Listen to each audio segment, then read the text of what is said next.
Shalom, shalom, bien-aimés du Seigneur. Nous espérons que vous allez tous très bien dans le nom de Jésus. En ce jour, nous revenons vers vous tout simplement pour vraiment libérer un beau message du Seigneur en ce jour. Le Seigneur qui appelle ses enfants à la repentance et une belle exhortation, un beau témoignage aussi que le Seigneur nous permet vraiment de libérer en ce jour pour la gloire du Roi des Rois, Yoshua Amashia, pour la gloire du Seigneur Jésus-Christ, l'Alpha et l'Oméga. Donc, nous allons lire en ce jour, nous allons parcourir les livres de Daniel, Daniel chapitre 14. Voilà, Daniel chapitre 14. N'hésitez pas à prendre dans les versets bibliques ou dans vos différents supports, que nous puissions vraiment partager cette lecture ensemble. Nous parcourons aussi les livres de... Nous parcourons le livre de Maccabée. Maccabée chapitre... ça va être Maccabée chapitre 3, mais nous allons prendre le verset 24. Maccabée chapitre 3, et ça sera le verset 24. Maccabée 3, 24, que nous allons parcourir. Selon que l'Esprit nous dirige, je suis pourvu d'être prendre tout le verset. Alléluia. Voilà, on va dire donc Maccabée chapitre 3. Maccabée, livre de Maccabée chapitre 3, verset 24. Nous allons lire jusqu'à l'entièreté, à la fin en fait, pour la gloire du Roi des Rois et le Seigneur Dieu Tout-Puissant. Vous qui n'avez pas le livre de Maccabée dans vos Bibles, quelle que soit la version que vous avez dans la Bible, nous, c'est la Bible de Jérusalem. Dans la Bible de Jérusalem, il y a le livre de Maccabée, Néhémie et tout ça. Donc, si vous n'avez pas, vous pouvez dans vos supports taper juste Maccabée. Parce que beaucoup, autrefois, quand je lisais le livre de Maccabée, m'ont dit, oh, c'est le livre des catholiques qui prennent pour adresser la prière aux morts. Non, le livre de Maccabée se situe bien dans le livre de la Bible, car la Torah contient tout. La Torah, il n'y a rien qui est retranché dans le livre du Seigneur. Donc, dans le livre du Seigneur, tout est vraiment accompli, tout est vraiment à l'intérieur. Et dans ce livre, dans le livre de Maccabée, vous verrez aussi qu'il y a aussi la manifestation du Seigneur Jésus-Christ qui venait autrefois sous d'autres apparences, avec les anges et tout ça, pour intervenir, pour sauver vraiment les enfants de Dieu, pour sauver vraiment le peuple de Dieu. Il a intervenu. Donc, si vous n'avez pas vraiment ce chapitre des livres de Maccabée, dans le deuxième livre de Maccabée, ou que ce soit le premier livre de Maccabée, n'hésitez pas donc à regarder si vos différents supports afin de la voir. Il y a le premier, il y a le deuxième livre. Donc, ça explique beaucoup de choses, des batailles qui ont eu lieu, comment le Seigneur a intervenu pour sauver ses enfants, comment le Seigneur a intervenu pour sauver le temple, comment le Seigneur a intervenu dans le temple pour sauver ce qui était sacré, pour manifester sa gloire, pour manifester sa puissance, parce que Dieu n'est pas un Dieu de mensonge, il n'est pas une idole non plus, c'est un Dieu de puissance, un Dieu glorieux, glorifié, qui agit dans sa puissance et qui se manifeste. C'est un Dieu vivant, un Dieu qui se manifeste. Alléluia. Donc, nous allons vraiment prendre ces différentes lectures. Livre de Maccabée, chapitre 3, verset 24. Nous lirons donc en entièreté. Et ensuite, nous lirons aussi le livre de Daniel, Daniel, chapitre 14, pour que le Seigneur vraiment en ce jour, fait tomber les écailles des yeux par sa puissance et aussi la vision que le Seigneur nous a montrée vraiment pour conforter ces lectures. Car Dieu parle tantôt d'une manière, tantôt d'une autre. Mais Dieu est un Dieu d'ordre, pas un Dieu de désordre, mais un Dieu d'ordre. Alors soyez abondamment bénis, peuple de Dieu. Nous nous réjouissons en ce jour lorsque nous savons vraiment comment nous allons parcourir toutes ces lectures. Nous, en tout cas, quand nous avons lu, ça nous a fait vraiment rire que Dieu est un Dieu puissant, fort. Il n'y a qu'un seul Dieu et il est dans les cieux. Comme nous dit vraiment le psaume, le 3. Le Seigneur dit, je suis dans les cieux. Il n'a qu'un seul Dieu. Nous avons qu'un seul Dieu et notre Dieu est dans les cieux. Il règne en maître. C'est lui qui a créé l'univers, le monde, ce qui renferme et contient. Il règne en maître et il est dans les cieux. Alléluia. Et bientôt posera ses pieds sur le mont Sion. Bientôt, il vient chercher tous ses enfants. Il vient bientôt, il régnera en maître. Il est le Seigneur des seigneurs, le Dieu des dieux, au-dessus de tout chef, tout patron. Les dominations, les principautés sont sous ses pieds. Honneur, gloire, force et puissance à Yeshua Hamashiach. Honneur, gloire, force et puissance au Seigneur Jésus-Christ. Honneur, gloire, sagesse et puissance à notre Seigneur qui vient. Lui qui est seul, Alpha, Oméga. Maintenant, nous allons nous disposer notre âme et nos cœurs, vraiment à recevoir ta parole, Seigneur, en ce jour. Nous te bénissons, Seigneur. Nous exaltons ton Saint-Nom. Nous te glorifions et nous magnifions ton Saint-Nom. Nous te remercions, Seigneur, toi qui donnes ta parole pour éclairer, pour faire tomber, Seigneur, par les quatre vents, tu souffles, Saint-Esprit, pour faire tomber toute écaille, enlever toute incrédulité, donner un cœur de chair à tous tes enfants. Vraiment, Seigneur, nous voulons te bénir et te remercier pour ta parole. Tu es le Verbe incarné. Tu étais et tu viens. Au commencement était le Verbe. Tu étais près de Dieu et tu as pris chair. Tu es venu dans ce monde. Tu as campé parmi les siens. Oh Dieu, le monde t'a rejeté car les ténèbres ont rejeté la lumière. Mais à tous ceux qui ont cru et qui croient, qui croiront, Seigneur, tu donnes d'avoir la vie éternelle et de se faire appeler fils de Dieu. À toi, honneur, gloire, puissance, force et majesté, car nul n'est égal. Tu es l'alpha et l'oméga, et nous voulons te bénir, exalter ton saint nom, te donner tout louange, tout honneur, toute gloire. Et nous prions que tout de monde soit lié dans le ciel comme sur la terre. Au nom de Jésus, j'étais en enfer. Merci pour tout esprit méchant, mauvais, toute âme qui s'élèverait contre ce message. Père, qu'il soit chassé par tes anges. Merci pour tout ce que tu es. Nous prions que ton nom puissant et ton sang puissant, Seigneur, couvre ce message et conduit jusqu'au cœur que tu veux restaurer, béni, et enlever toute incrédulité. Fais tomber les écailles des yeux par ta puissance, ô Jésus. Nous prions que toute écaille tombe dans ton nom puissant, que tout cœur encore craintif et qui doute, Seigneur, de ta parole, tu te dévoiles par ta puissance, ô Jésus, pour que les écailles tombent et que les âmes soient délivrées, parce que tu as dit dans ta parole, c'est toi, Seigneur, qui viens pour délivrer les captifs, oui, du monde des ténèbres, pour faire tomber les murs, Seigneur, pour délivrer les captifs, pour faire tomber, Seigneur, tout chienne soit détruit dans ton nom puissant.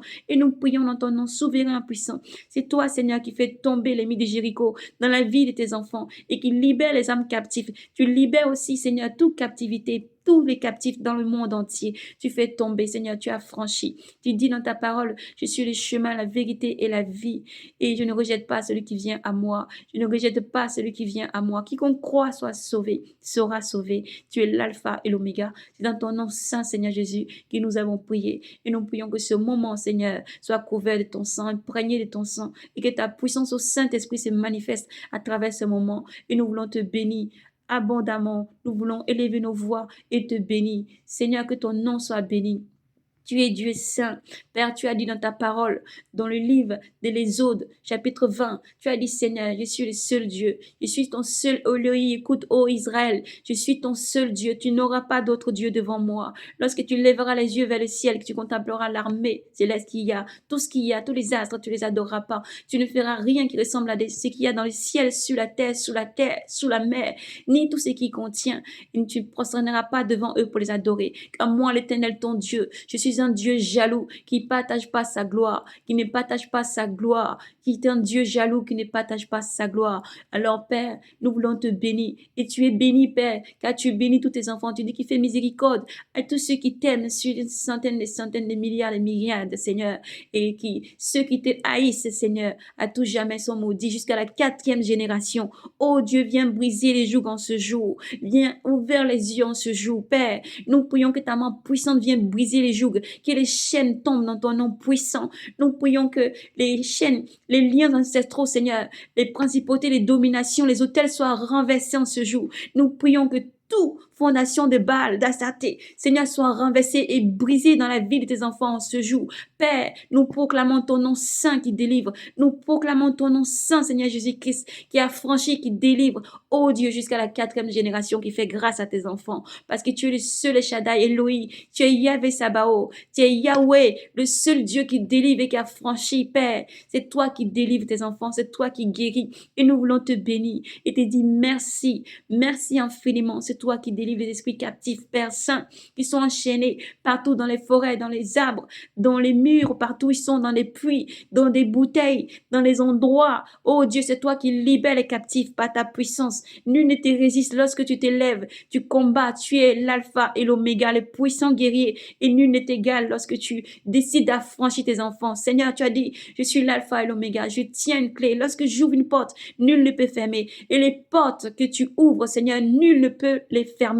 Ce que tu fermes, nul ne peut ouvrir. Viens, Seigneur Jésus, par ta présence, ouvre les portes que nul ne peut fermer. Par ta présence, ferme toute porte que l'ennemi a ouverte dans la vie de nos frères et sœurs maintenant. Nous proclamons en ton Saint nom, Père, que la délivrance opère maintenant lorsque nous prions, nous sentons. Oui, Père, le ciel s'ouvre dans la vie de nos frères et sœurs. Merci, toi qui as franchi. Merci, toi qui délivres. Merci, toi qui ouvres les yeux de tes enfants pour voir. Et tu as franchi dans ta vérité. Car tu dis, vous connaîtrez la vérité. Et la vérité vous affranchira. Merci, Seigneur, pour ta divine présence. Tu es l'alpha et l'oméga. Et nous te remercions, Seigneur Jésus, pour tout ce que tu es. Amen, amen, amen. Sans plus tarder, nous faisons un bond d'abord. Nous allons prendre au livre de Daniel et nous allons retourner vraiment en arrière pour prendre la lecture dans le livre de Maccabée, chapitre 13, que nous avons dit tout à l'heure, chapitre 3, verset 24. Et nous allons lire Daniel, chapitre 14. Nous prenons la lecture tranquillement Dans le nom de Jésus, soyez disposés, bien-aimés du Seigneur. Enfants de Dieu, la lumière, lui, et même si les ténèbres sont tout autour, la lumière, lui, le Seigneur dit là où vraiment il y a les ténèbres, la grâce surabonde et la lumière s'élève plus que jamais dans la dernière ligne droite dans laquelle nous sommes.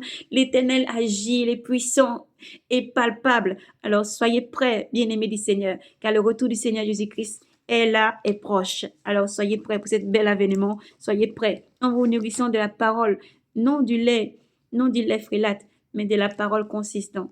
Alors soyez bénis. Nous lisons dans le nom du Seigneur Jésus-Christ, l'alpha et l'oméga.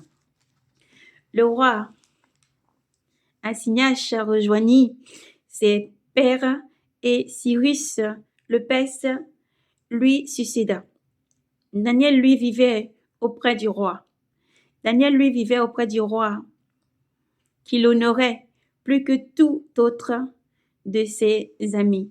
Or, il y avait à Babylone une idole dont le nom de l'idole était Baal. Baal comme Baal. À qui l'on faisait offrande tous les jours, de 12 à tapes de fleurs de farine, de 40 brebis et de 6 mesures de vin. Le roi vénérait l'idole et allèrent tous les jours l'adorer. Daniel, lui, adorait son Dieu. Aussi le roi lui dit-il, pourquoi n'adores-tu pas Baal? Il répondit, je n'adore point d'idole faite de mains d'homme, mais seulement le Dieu vivant, qui a fait le ciel et la terre, et qui a puissance sur tout chair. Alors le roi lui dit, tu crois donc que Baal n'est pas un Dieu vivant? Tu ne vois donc pas tout ce qu'il mange et boit tous les jours? Daniel se mit à rire.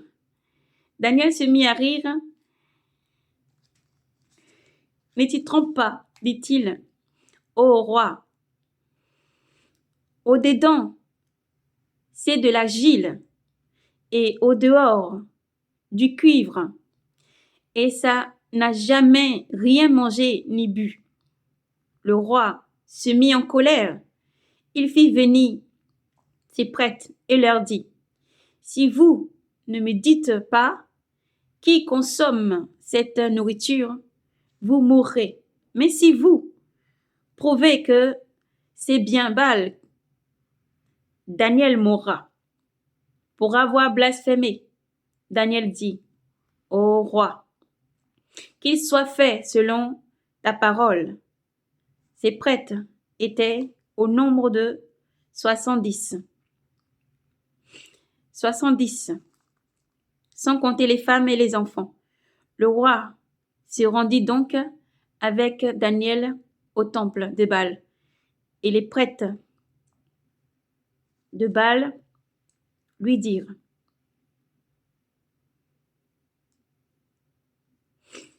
nous allons sortir d'ici, et toi, ô roi, tu vas faire servir le repas.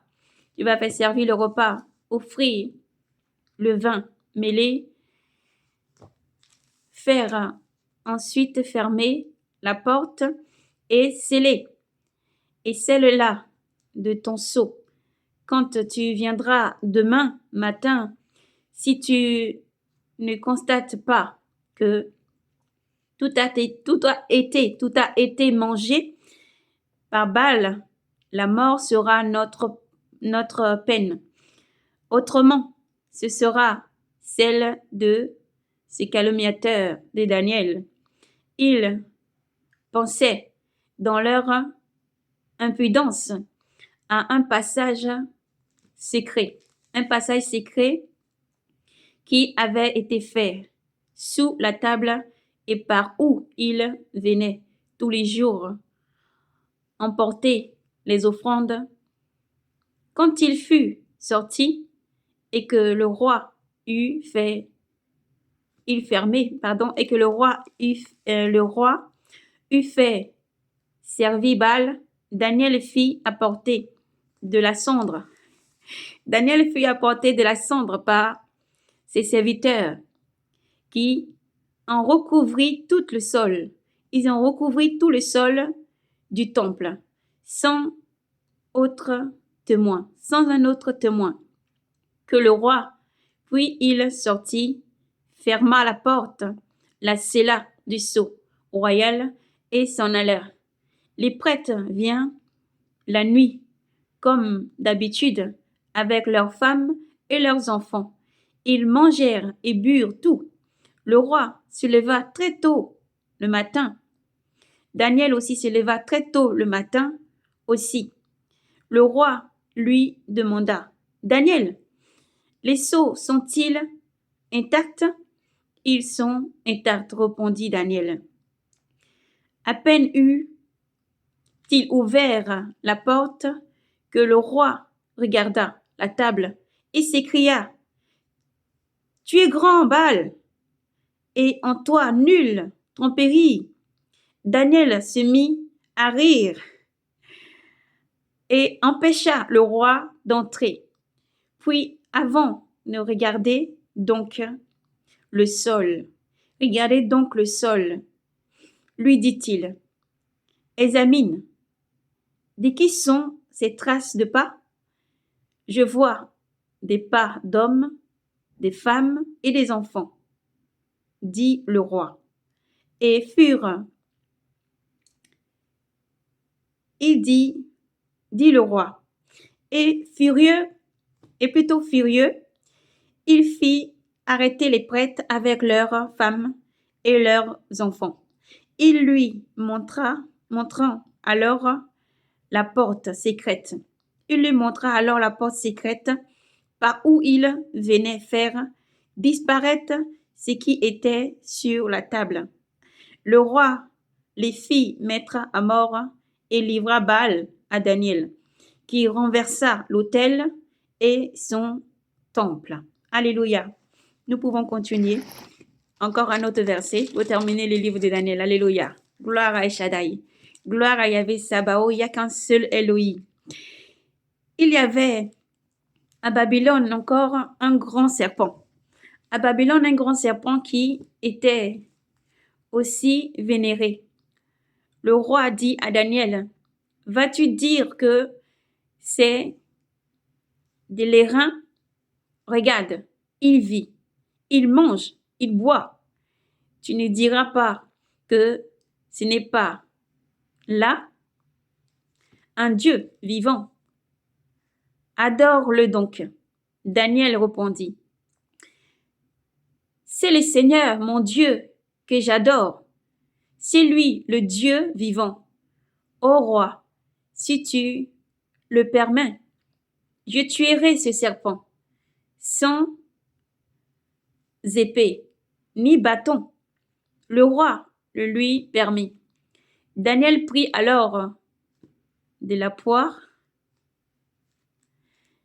de la graisse et du crin, firent cuire le tout. Enfin, des boulettes, il en fit des boulettes et les jeta dans la gueule du serpent, qu'il avala et en creva. Le serpent est mort. Et Daniel dit, voyez ce que vous vénérez. Voyez ce que vous vénérez. Quand les Babyloniens apprirent quand les Babyloniens apprirent au comble de la rage, il se révolta contre le roi. Il dit au roi, le roi s'est fait juif. Le roi s'est fait juif. Baal, il l'a laissé renverser le serpent. Il l'a laissé tuer et prêter. Il a laissé tuer les serpents et les prêtres. Il les a fait mourir. Ils allèrent donc dire au roi, livre-nous Daniel, sinon nous te ferons mourir, toi et ta maison. Devant cette violence, le roi se vit contraint de leur livrer Daniel. Il le jeta dans la fosse au lion une deuxième fois. Encore Daniel à la fosse au lion. Et il y resta 6 jours. Dans la fosse, il y avait 7 lions, à qui on donnait tous les jours 2 cadavres et 2 moutons. 2 cadavres et 2 moutons. Alors, on ne leur donna rien afin que Daniel fût bien dévoré. Or, le prophète Habakkuk était en Judée. Il venait de faire une bouillie, une bonne bouillie, et de mettre du pain en petits morceaux dans une corbeille. Et ils allèrent au champ porter leur repas. Porter leur repas au moissonneur. L'ange du Seigneur lui dit, porte le repas que tu as là à Babylone. Porte le repas que tu as là à Babylone, à Daniel, dans la fosse aux lions. Seigneur, répondit Habakkuk, je n'ai jamais vu Babylone et je ne connais pas cette face. Je ne connais pas cette fosse. L'ange du Seigneur lui saisit la tête et l'emporta par les cheveux jusqu'à Babylone, où il le posa sur le bord de la fosse, dans l'impétuosité de son souffle. Habakkuk cria, Daniel, Daniel, prends le repas que Dieu t'a envoyé.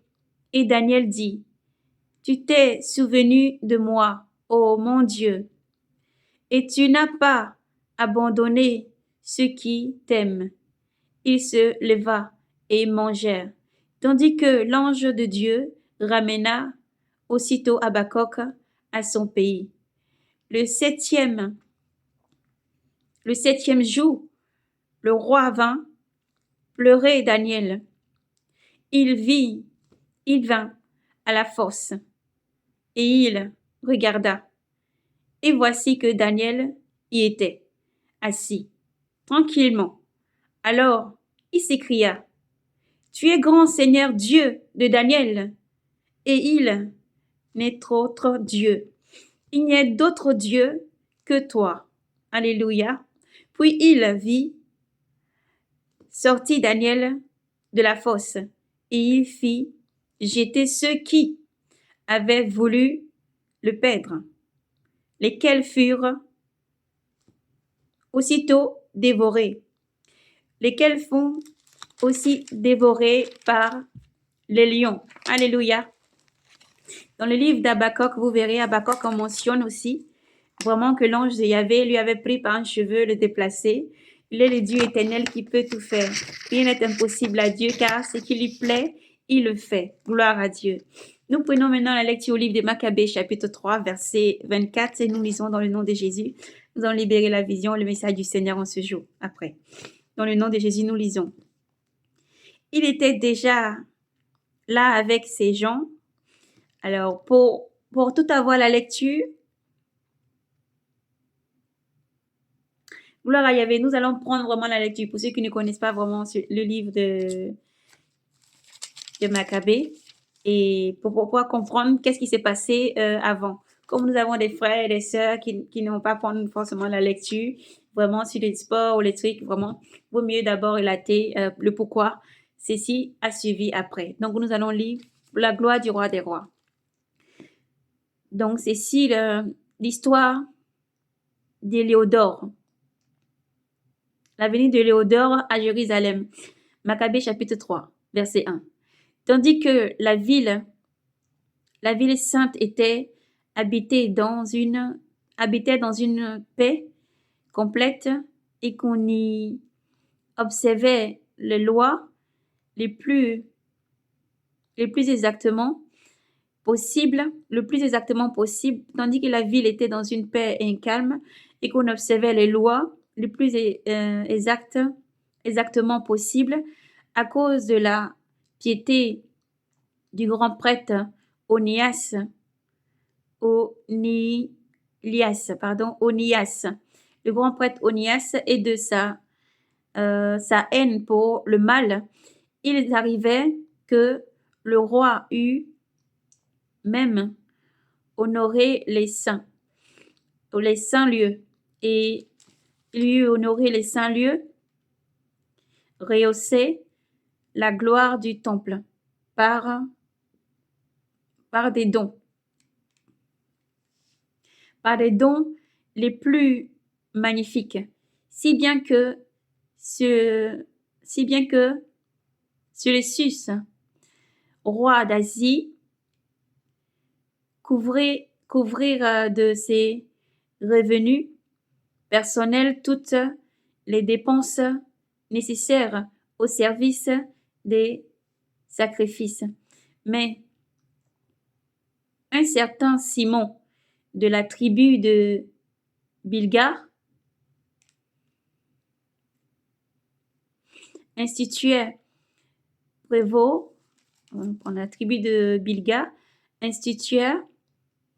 prévôt du temple se trouva en désaccord avec le grand prêtre sur la police des marchés, les marchés de la ville. Comme il ne pouvait l'emporter sur Onias, il alla trouver Apollonius, fils de Traras. On va prendre la lecture parce que les noms sont pas faciles à prononcer. Gloire à Jésus, fils de Tracéros, qui était à cette époque le stratège de Syrie et de Phénicie. Il rapporta que les trésors de Jérusalem regorgèrent de richesses indisciplinées, au point que la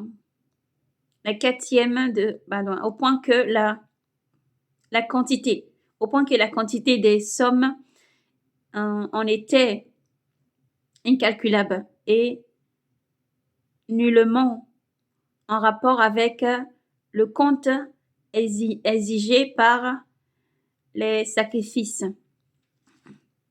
Il était possible de les faire tomber en la possession du roi. Au cours d'une entrevue avec le roi, Apollonius mit celui-ci au courant de richesses qu'on lui avait dénoncées. Arrêtons un instant. Veuillez m'excuser. Gloire à Yahvé, gloire à toi, Seigneur Jésus. Apollonius mit celui-ci au courant de richesses qu'on lui avait dénoncées. Arrêtons son choix sur Héliodore, qui était à la tête des affaires du roi. L'envoya donc avec l'ordre de procéder à l'enlèvement des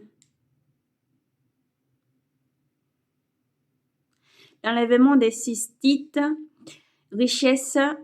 Aussitôt, Héliodore se mettait en route, en apparence pour inspecter les villes de Syrie et de Phénicie, en fait pour accomplir les intentions du roi. Arrivé à Jérusalem et reçu avec bienveillance par le grand prêtre et par la ville, il fit part de ce qu'on avait dévoilé et manifesta le but de sa présence, demandant ensuite si véritablement il en était ainsi. Le grand prêtre lui représenta que le trésor contenait les dépôts des veuves, les dépôts des veuves et des orphelins, et une somme appartenant à Ikran, fils de Tobie, personnage occupant une très haute situation, et qu'à l'encontre de ce que colportait faussement l'impie Simon, il y avait en tout 400 talents d'argent et 200 talents d'or, qu'au reste il était absolument impossible de faire tort à ceux qui s'étaient confiés à la sainteté de ce lieu, à la sainteté de ce lieu, à la majesté et à l'inviolation du temple, à la sainteté de ce lieu, à la majesté et à l'inviolation du temple, vénéré dans le monde entier. Dans le monde entier. Mais Héliodore, en vertu des ordres qu'il avait reçus du roi, soutenait absolument que ces richesses devaient être confisquées au profit du trésor royal. Au jour fixé par lui, il entra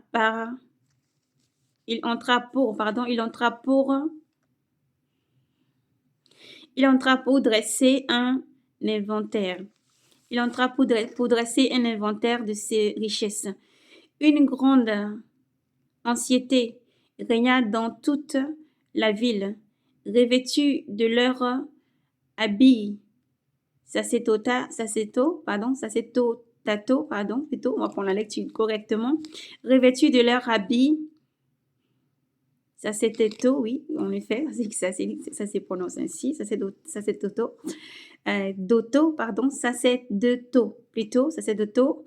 les prêtres prosternés devant l'autel invoqua le ciel, auteur de la loi, sur les dépôts, le priant de conserver ses biens intacts à ceux qui les avaient déposés. À voir l'aspect du grand prêtre, on ne pouvait manquer de sentir une blessure jusqu'au fond du cœur, tant son air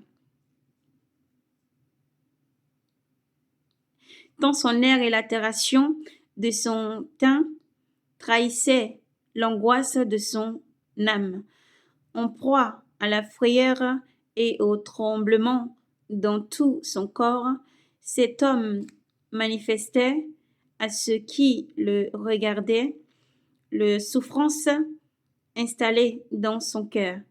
Des gens se précipitèrent par groupes hors des moissons pour prier tous ensemble, parce que le saint lieu était menacé d'opprobre. Les femmes saintes scendaient de sacs au-dessous de saints, remplissant les rues. Les jeunes filles qui étaient tenues à la maison, courant les unes aux portes, les autres sur les murs, s'étaient Satan se couchait aux fenêtres. Satan se couchait aux fenêtres, tous les mains tendues vers le ciel, proférant leurs supplications. C'était pitié de voir la prostration confuse de la multitude et l'appréhension du grand prêtre, en proie à une grande inquiétude. Pendant que, d'un côté, on demandait au Seigneur Tout-Puissant de garder intacts en toute sûreté les dépôts à ceux qui les avaient confiés, Héliodore, d'autre part, exécutait ce qui avait été décidé. Nous prenons le verset 24. Il était déjà là avec ses gens, près du trésor, lorsque les souverains des esprits et de toute puissance se manifestaient avec un tel éclat que tous ceux qui avaient osé entrer là, frappés par la force de Dieu, se trouvaient sans vigueur ni courage. À leurs yeux apparut un cheval monté par un redoutable cavalier,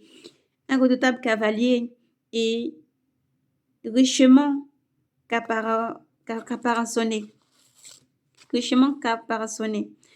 tandis il bondissant avec impétuosité. Il agitait contre Héliodore ses apôts devant l'homme qui le montait.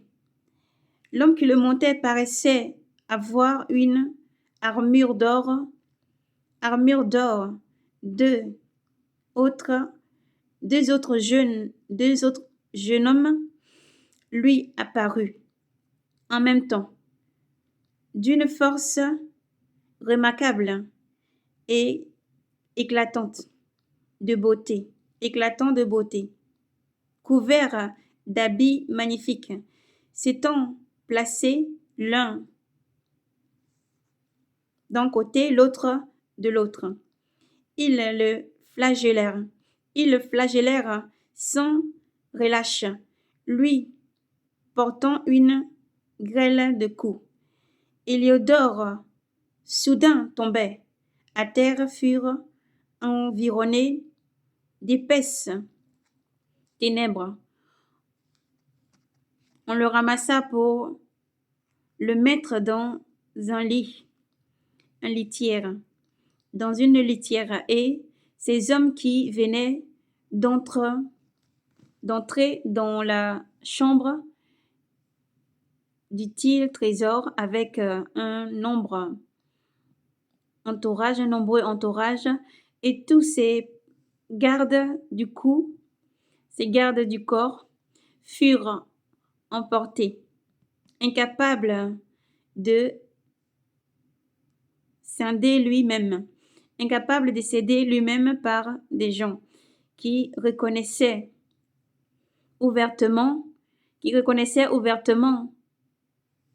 souverainement la souveraineté de Dieu, pendant que ces hommes sous le coup de la puissance divine gissaient sans voix, priaient de tout espoir et de tout secours.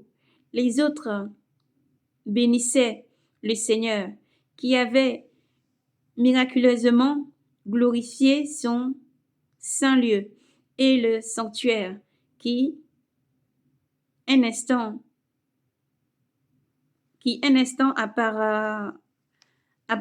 auparavant était plein de frayeur et de trouble fut par la manifestation du Seigneur Tout-Puissant débordant de joie et d'allégresse. Certains des compagnons d'Héliodore s'empressa de demander à Onias de prier le Très-Haut et d'accorder la vie à celui-ci, à celui qui gisait, n'ayant plus qu'une souffle, dans la crainte que le roi ne conçoive,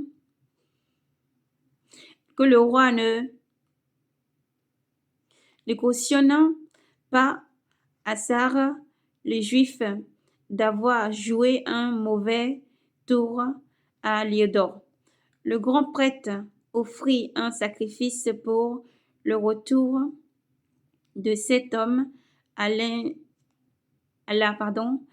de cet homme à la vie, pour le retour de cet homme à la vie, alors que le grand prêtre offrait le sacrifice d'expiation, les mêmes jeunes hommes apparus à Héliodore, revêtus des mêmes habits, et se tenant debout, lui dirent: Rends 1000 actions de grâce au grand prêtre Onias, car c'est en considération de lui que le Seigneur t'accorde la vie. Sauve. Quant à toi, gloire à Jésus, quant à toi, ainsi fut-il fustigé du ciel, annonce à tous la grandeur de la force de Dieu. Ayant dit ces paroles, il disparut. Gloire à Jésus. Héliodore ayant offert un sacrifice au Seigneur, il fait le plus grand vœu à celui qui lui avait conservé la vie, prit amicalement congé d'Onias et revint avec son armée auprès du roi. Il rendait témoignage à tous des œuvres de Dieu très grands qu'il avait contemplées de ses yeux. Au roi lui demandant quel homme lui paraissait propre à être envoyé une fois encore à Jérusalem. Gloire à Yahvé. Héliodore répondit: Si tu as quelques ennemis ou quelqu'un conspirateur contre l'État, envoie-le là-bas et il te reviendra déchiré par les fouets. Si, gloire à Yahvé, il te reviendra déchiré par les fouets. Si, toutefois, il en réchappe, car il y a vraiment pour le lieu saint une puissance toute particulière de Dieu. Celui qui a sa demeure dans les ciels, veille sur ce lieu et le protège. Ceux qui viennent avec des mauvais desseins, il les frappe et leur fait périr. C'est ainsi que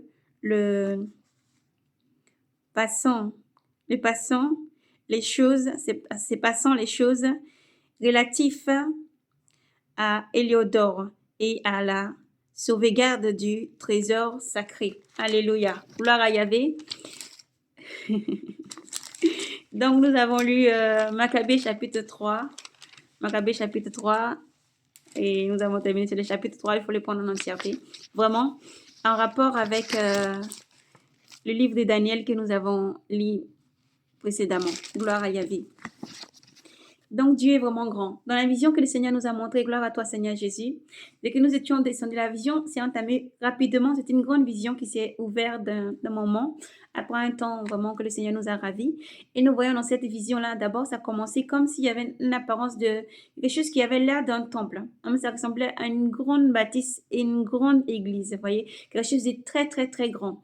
Lorsque nous avons vu la façade, devant la façade, il y avait comme ça ressemblait à des ardoises un petit peu comme avec la matière qu'il y a dessus ressemblait beaucoup à du marbre, comme du marbre, mais coupé en quelques morceaux, on va dire comme on avait deux grandes ardoises avec une dimension, on va dire à peu près 50 centimètres, voilà, 50 centimètres et carrés, qui étaient posés à peu près devant cette façade-là. Et il y a un grand bruit qui est descendu du ciel, ça a frappé le sol très fort, ça fait un gros boom.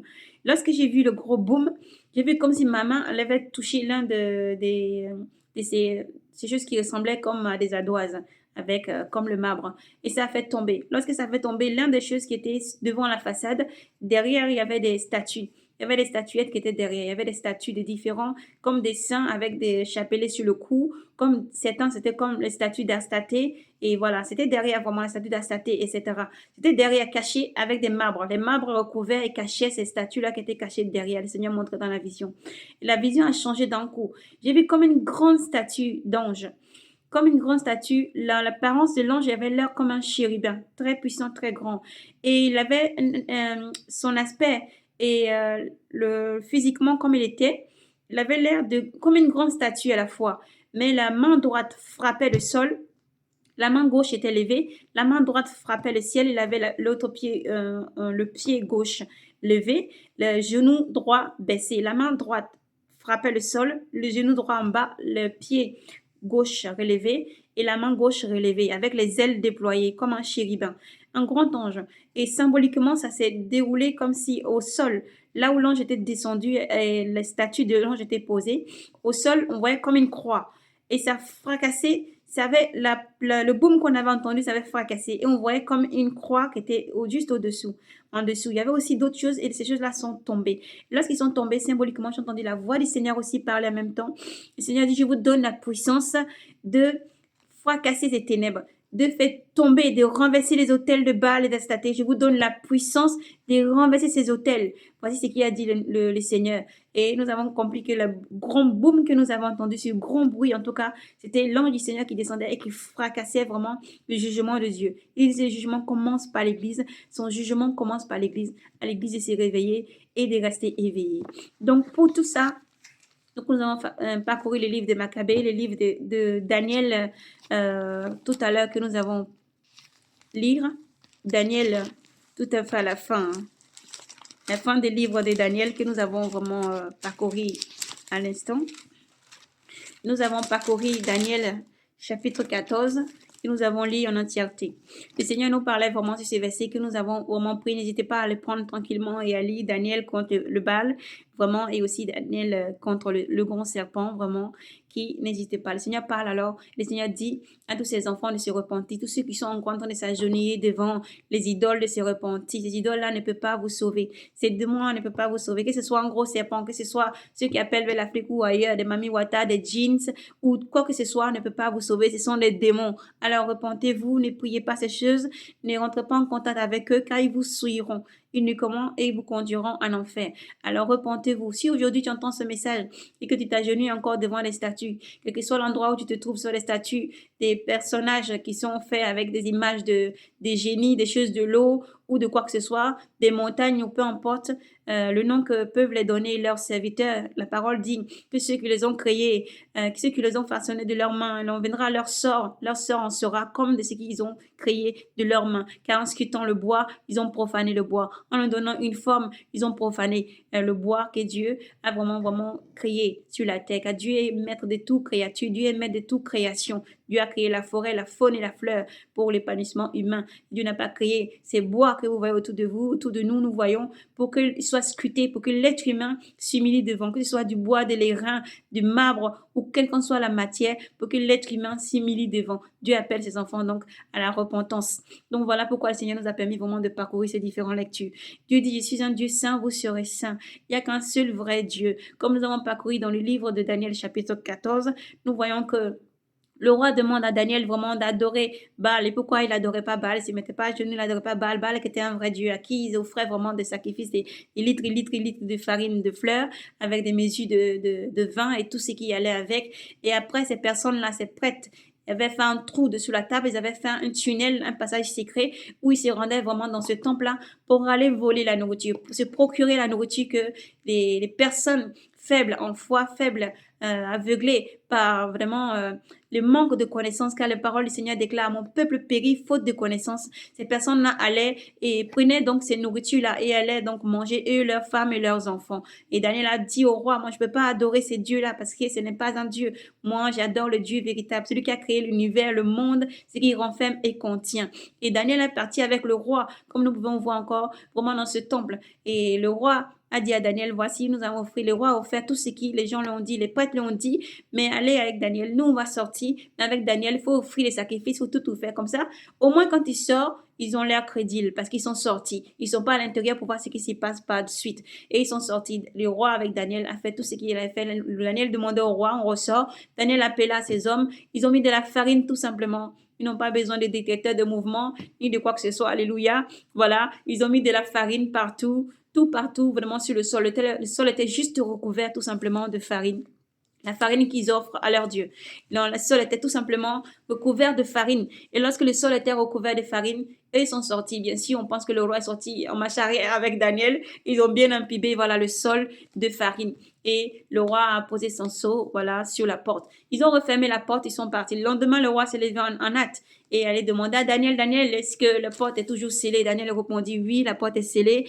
Et le roi fit vraiment enlever la clé, ils sont rentrés, enlevé ses sceaux qu'ils ont mis, ils sont rentrés eux-mêmes. Le roi n'a pas encore franchi la porte. Mais lorsqu'il a levé les yeux, il a vu que sur l'autel, il n'y avait plus rien à manger. Il a vu, il a dit, il s'écria en donnant gloire au Dieu Baal en disant que oui, il est vraiment vivant parce qu'il avait tout mangé, tout bu, les sacrifices qu'il avait donnés. Mais Daniel rétorqua en disant, vraiment, Daniel riait toujours. Daniel disait, attends d'abord, roi, de voir la suite. Et par terre, qu'est-ce que tu vois? Le roi regarde ensuite à terre, le roi voit qu'il y a des traces de pas d'hommes, des traces de pas de femmes, des traces de pas des enfants. Donc, les prêtres qui sont venus la veille, la nuit, dans la nuit pour prendre la nourriture proposée donc à leur Dieu. Donc, voici tout ce que Dieu dit.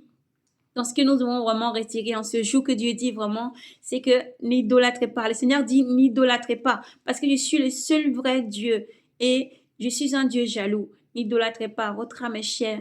Le Seigneur vous aime infiniment. Il vous appelle à ne pas idolâtrer. Vous voyez même le gros serpent qui était vénéré à Babylone. Daniel a préparé des mets, un mets bien concocté, un bon plat pour donner à ce serpent. Il n'a pas résisté à ce bon plat. Tant il fit bon, ce serpent est mort. Donc il n'y a rien sur la terre, sous la terre, dans les cieux, ou sur la terre, sous la mer, qui puisse être plus grand que Dieu, seul créateur de l'univers. Il n'y a qu'un seul Dieu, et son nom c'est Yahweh. Son nom c'est Yahvé Sabaoth. Son nom c'est Elohim El Shaddai. Il n'y a qu'un seul Dieu et il règne en maître. Et il règne en maître. Et Dieu appelle tous ses enfants vraiment à se repentir pendant qu'il a encore temps. Petit témoignage, nous ouvrons donc une petite parenthèse. Dans notre jeunesse, nous avons, notre mère était guérisseuse. Ils utilisaient les choses comme des petites formes, des petits trucs qu'ils pouvaient poser sur un autel où ils mettaient quelque chose, une nappe blanche. Ils posaient des autels comme ça. Les gens qui venaient, qui guérissaient, quand ils sont contents, ceux qui sont partis, qui sont guéris, venaient offrir des sacrifices ou ils venaient offrir quelque chose pour dire merci parce qu'ils sont rétablis, parce qu'ils sont guéris. Et après, ces sacrifices-là, une fois cuisinés, des fois c'est des moutons, des choses, c'est cuisiné, c'est posé comme ça devant l'autel. C'est posé toujours devant l'autel. Et nous, quand on était petits, on s'est repenti de ça. À tous ceux qui m'ont écouté ces témoignages-là, si tu as mangé ce genre de choses, il faut te repentir, il faut passer par la délivrance, il faut se repentir. Et gloire à Jésus. Pardon, gloire à Jésus. Et nous sommes passés donc, quand les mamans, elles offraient tout ça, ils offraient tout ça, Et ils sortaient, ils allaient avec la bavader là-bas, mais ça allait l'air sacré, ça avait l'air tellement sacré que pour les gens qui venaient offrir là, eux, ils tremblaient devant même, ils voulaient même pas s'approcher même. Et pour eux, si quelque chose là t'a touché, seulement quelque chose qui était ça te fait toucher, tu risquais même de te foudroyer sur place et mourir. Et eux, ils sortaient. Mais les petits enfants, on jouait comme ça, on était petits, on était très petits, on était innocents, nous on jouait, nous venait, il y a la bonne viande qui est posée sur la table. Nous, on voit un plat est posé avec de la bonne viande dessus. Celui qui a envie, il prenait la viande, il mangeait. Celui qui avait envie, il prenait le pas de foufou, de foutou, ou si c'était de banane cuit ou de l'igname, voilà, on prenait parce qu'on avait joué, on avait faim, on venait, voilà. Pour nous, on savait que c'était pas vrai. Pourtant, dans notre maison, c'était notre mère qui faisait ces choses-là. Et nous, on savait que c'était pas vrai. Nous, on savait que ces statues-là ne pouvaient ni parler. Ils avaient des yeux, mais ils ne voyaient rien du tout. Ils avaient des mains, mais ils ne pouvaient rien faire. Des pieds qu'ils avaient, ils étaient arrêtés. C'était la personne elle-même, ma maman elle-même qui les positionnait. La personne les positionnait, les donnait différentes formes. Ils ne pouvaient pas marcher, ils ne pouvaient pas se déplacer, ils ne pouvaient pas se sauver. Et les jours même quand on jouait, on passe, ça secoue la table un peu comme ça tombait par terre, tout est renversé, il faut encore les ramasser pour les remettre. Mais les gens qui venaient les vénérer, ils avaient peur, ils avaient vraiment peur. Nous, on savait que ces choses-là ne faisaient rien du tout. Ne faisaient rien du tout. On était un peu comme, on va dire, au temps Abraham et Terah, où vraiment Terah était vraiment en train d'adorer des idoles, des choses comme ça. Mais Abraham ne croyait pas en ces choses-là parce que Dieu avait suscité dans son cœur et Dieu avait préparé Abraham pour pouvoir l'enlever pour une terre promise. Alléluia, que cela soit à part dans le nom de Jésus-Christ. Et Dieu a permis que nous comprenons ces choses-là et Dieu nous a libérés. En grandissant, Dieu nous a enlevés petit à petit. Aujourd'hui, il nous disait au maman père à son âme qui n'est plus dans ce monde, elle a reconnu que Jésus-Christ est seul Seigneur véritable, seul Seigneur véritable. Lorsqu'elle avait commencé, elle fut fourvoyée par ces choses-là, ces genres de personnes. Elle était approchée par des personnes qui l'ont influencée, des personnes qui ont influencé, des étoiles, des lumières. Et là, maintenant, nous nous adressons à tous les servantes et les serviteurs qui servent les seigneurs, des prophètes et des prophétesses, qui ont viré dans le monde des ténèbres. Revenez, Jésus-Christ vous appelle à revenir. N'acceptez pas l'amour du monde au point de perdre votre âme, mais revenez à Jésus-Christ, car Jésus-Christ vous aime infiniment. L'amour du monde, le succès, l'envie personnelle, l'amour du monde et d'avoir envie d'être reconnu, c'est quelque chose. Mais ne vous laissez pas entraîner au point de laisser Dieu et d'aller vraiment accepter ces choses du monde et de marcher pour le monde, de vivre pour le monde et accepter de servir à Staté et Baal et tout ça. Ils ne peuvent pas vous sauver. Alors repentez-vous, revenez à Jésus-Christ. Prophétesse, tu entends son message, repens-toi et reviens à Jésus-Christ. Prophète, tu entends ce message, repens-toi et reviens à Jésus-Christ. Guérisseur, guérisseuse, donnez votre vie à Jésus-Christ. Vous pouvez guérir des personnes, vous pouvez faire des choses bien en acceptant Jésus-Christ comme Seigneur et Sauveur, car c'est pas le don de Saint-Esprit, le don de l'Esprit Saint que c'est possible, par l'imposition des mains ou d'autres choses encore, rien que par la prière pour guérir ces personnes. Vous n'avez pas besoin de ces idoles, vous n'avez pas besoin de ces gris-gris, vous n'avez pas besoin de toutes ces choses. Jetez-les hors de chez vous et vous direz comme au livre qui a dit le prophète Isaïe, dehors, hors de chez moi, abomination, hors de chez moi, afin de briser ces liens sur vos enfants, vos petits et arrière-petits-enfants. Car Dieu dit, je suis un Dieu jaloux qui ne partage pas ma gloire. Sur ceux qui me haïssent, jusqu'à la 4e génération, il y a une malédiction. Sur ceux qui m'aiment, jusqu'à 1000 et 1000 générations, il fait grâce. Car Dieu est un Dieu de miséricorde. Et Dieu appelle ses enfants vraiment à se repentir. Voici donc vraiment ce petit témoignage que nous voulons rendre pour la gloire du Seigneur Jésus-Christ. Parenthèse est fermée et scellée dans le nom de Jésus par son sang. Voici donc tout ce que le Seigneur a fait. Le Seigneur encore appelle tous ses enfants. Ne vous agenouillez pas devant ces statues. Ces choses-là ne peuvent pas sauver. Le Seigneur donne la force à ses enfants par cette vision que nous a montrée de briser, de renverser les autels à tous ces serviteurs, ces servants du monde entier, l'Église, les rappeler, acheter les élus, les sentinelles du monde entier, les pasteurs, de briser ces autels, de briser ces choses-là, car il a donné puissance à ses enfants de marcher dans ce délai temps avec puissance, avec la puissance du Saint-Esprit. Voici donc le message du Seigneur en ce jour. N'hésitez pas vraiment à reprendre les lectures chez vous, tranquillement, dans le nom de Jésus. N'hésitez pas à reprendre ces lectures.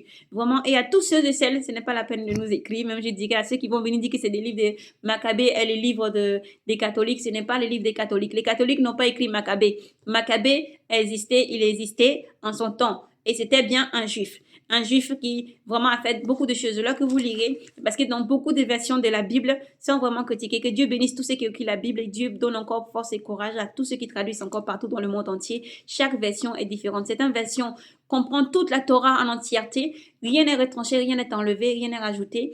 Mais certaines versions ont juste enlevé quelques versets. Ils ont gardé quelques prophètes n'y sont pas, quelques récits n'y sont pas. Et c'est bon d'avoir toute la Torah mélangée à le Nouveau Testament. Le bon scribe, c'est celui qui part prendre de l'ancien et du nouveau. Voilà, les scripts accomplis. Gloire à Yahvé. Soyez donc bénis dans le nom de Jésus-Christ. Voici donc, nous avons terminé vraiment le message du Seigneur en ce jour. C'est d'appeler le peuple de Dieu à la repentance. À tous ceux encore qui s'agenouillent devant les images et se repentis, car le Dieu véritable arrive.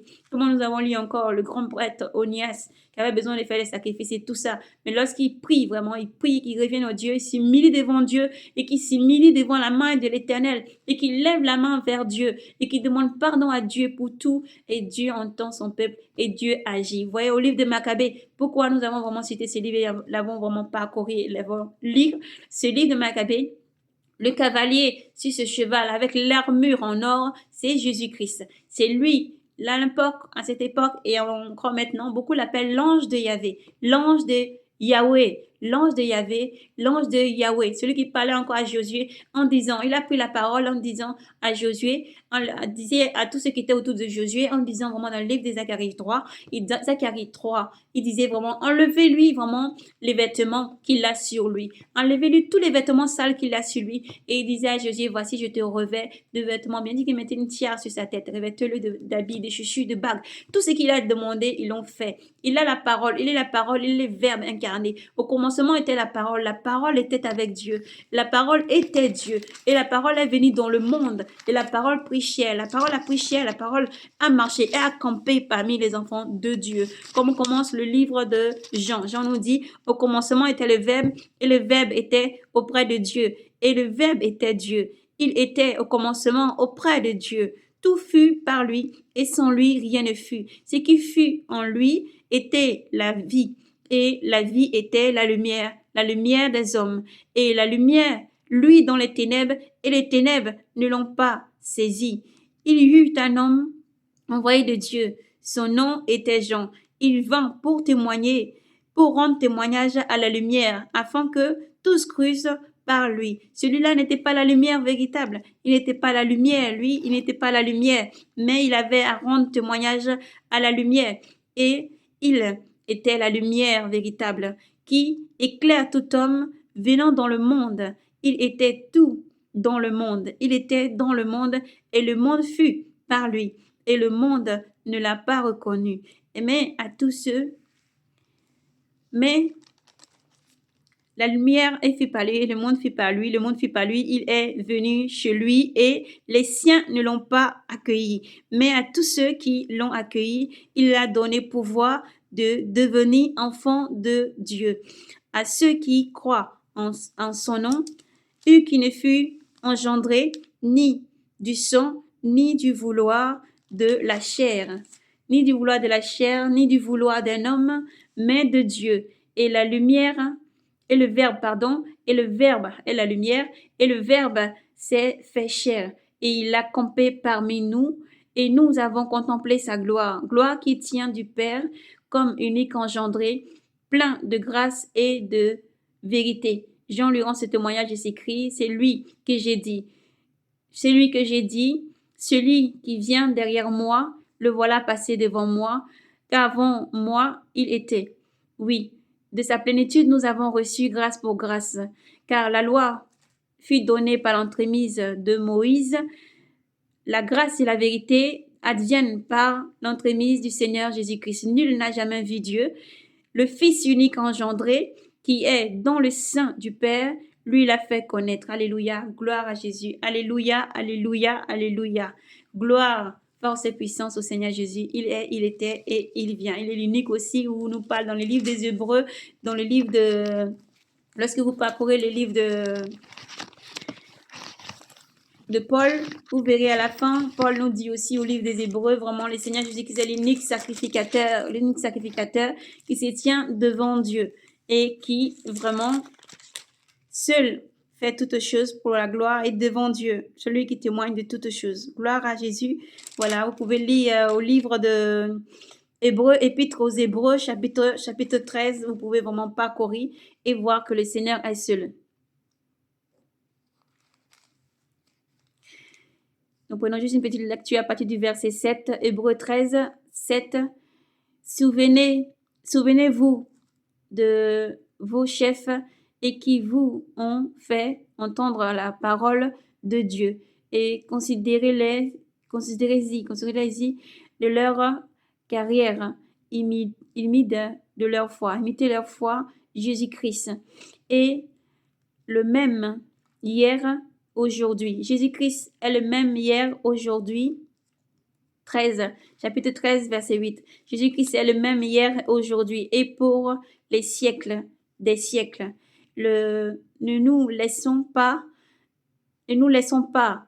égarer par des doctrines diverses et étrangères. Gloire à Jésus-Christ. Des doctrines diverses et étrangères. Il n'y a qu'un seul Dieu, il règne dans les cieux.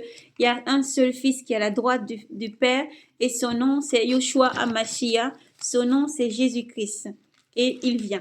Donc, que toute la gloire soit rendue au Seigneur Jésus-Christ. Soyez braves et courageux, persévérez dans ces derniers temps, dans cette dernière ligne droite. Persévérez, redressez la tête. Jésus-Christ arrive. Alors, persévérez à tous ceux et celles qui sont encore dans l'idolâtrie, le vol, l'impudicité, la fornication, le mensonge, l'idolâtrie. Et maître, sortez de là. Jésus-Christ vous appelle à la repentance. Il faut se repentir, comme pouvait dire Jean le Baptiste. Repentez-vous, car les temps sont finis et le Seigneur arrive. Repentez-vous, que tout terrain soit nivelé, tout ravin soit comblé et que tout colline soit abaissé. Faites du bien, continuez à pratiquer dans l'amour, gardez l'amour les uns pour les autres, pratiquez encore dans l'amour et faites du bien autour de vous. Pratiquez toujours les paroles du Seigneur. Le Seigneur dit, pourquoi m'appelez-vous Seigneur, Seigneur et ne mettez pas ma parole en pratique? Alors mettez les paroles du Seigneur en pratique. Jésus-Christ est vivant, c'est un véritable Dieu. Il est vraiment puissant et fort. Et l'armure qui a décrit vraiment, l'armure qu'il a décrit, c'est l'armure que le Seigneur Jésus-Christ a quand il est sur son cheval, l'armure d'or, cette armure dorée, il peut être diverse, c'est aussi diverse, mais Jésus-Christ est le puissant et vraiment il agit comme avec l'ange Gabriel et l'ange Daniel qui passait vraiment à côté. C'est les deux anges qui sont vraiment toujours auprès du Seigneur Jésus-Christ, alléluia, qui agit pour vraiment manifester la puissance. Et le roi des rois s'est manifesté pour protéger le temple. C'est le même roi encore qui dit que vous êtes le temple de Dieu et le temple de Dieu sera saint. Dieu dit, je suis saint, vous êtes saint. Alors, sanctifiez-vous davantage en lisant et en méditant, s'il vous plaît. Méditez et lisez. Continuez toujours à lire et à méditer. La parole de Dieu est suffisante pour vivre, pour marcher comme il faut. La parole de Dieu, il faut s'accrocher à Dieu de tout son être. Tu aimeras l'Éternel, ton Dieu, de tout ton cœur, de toute ton âme, de toute ton intelligence. Confie ton sort à l'Éternel et t'appuie pas sur ton propre intelligence, ta propre intelligence, mais à l'Éternel. Place toute ta confiance, car Dieu est toujours avec toi pour te délivrer. Dieu vous aime infiniment. Son amour pour vous n'a point de limite. L'amour de Jésus pour toi n'a point de limite. Bien-aimés du Seigneur, soyez abondamment bénis. Shalom, Maranatha. Jésus arrive. Préparez-vous et soyez prêts. Shalom, shalom, shalom. Soyez bénis.